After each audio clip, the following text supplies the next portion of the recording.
I'm Mike Bresnahan with the Los Angeles Times, next to the esteemed Mark Heisler, also of the Los Angeles Times.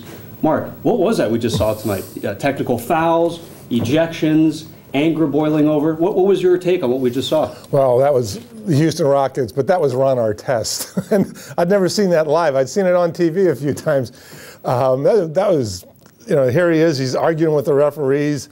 He's going back and forth, and all of a sudden he remembers, geez, Kobe elbowed me on that last play. So he turns tail, runs halfway across the court, tangles up with Coney. They got to pry him off. And meanwhile, so now the Lakers are going down there for 3 and 4.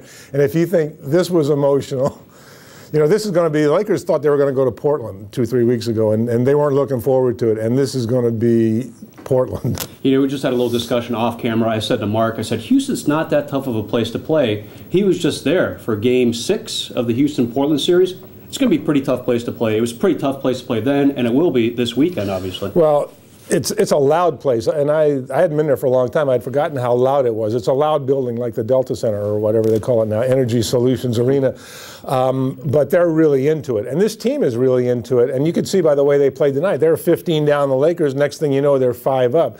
They know how to play against the Lakers. We all thought before this that the Lakers had beaten them 6 games in a row, and we thought the Lakers owned them. And what we're finding out is the Lakers don't own anything. Yeah, you know what I've realized? The Lakers have really played one good half of basketball in this series. They were tied at the half tonight, extended in the second half by 13 or 15 points.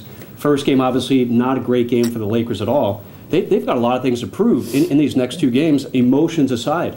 Well, when the playoffs started, I thought the Lakers could be super. I thought Andrew was ready to play, and I thought that was going to make them a dominating team and better than anybody. Right now, the Lakers, who won the West by 10 or more games, they're not the lords of the West anymore. If they're better than this team, they're not much better than this team, and they haven't showed it yet. And so they're going to have to raise their game higher than they've raised it yet. Put you on the spot a little bit. Does Fisher get suspended by the league tomorrow? I don't think there's any chance that Fisher gets suspended. I don't think there's any chance that Kobe gets suspended. I pray that Artest does not get suspended. I hate suspensions. Yeah. Suspend them next year. Let's leave them in place for the playoffs. Perhaps a touch of irony. Stu Jackson, the league disciplinarian, here at this game tonight. First time I've seen him here all year, really. It just happens to be here tonight. It was in the air that there were going to be suspension possibilities. And hey, games 3 and 4.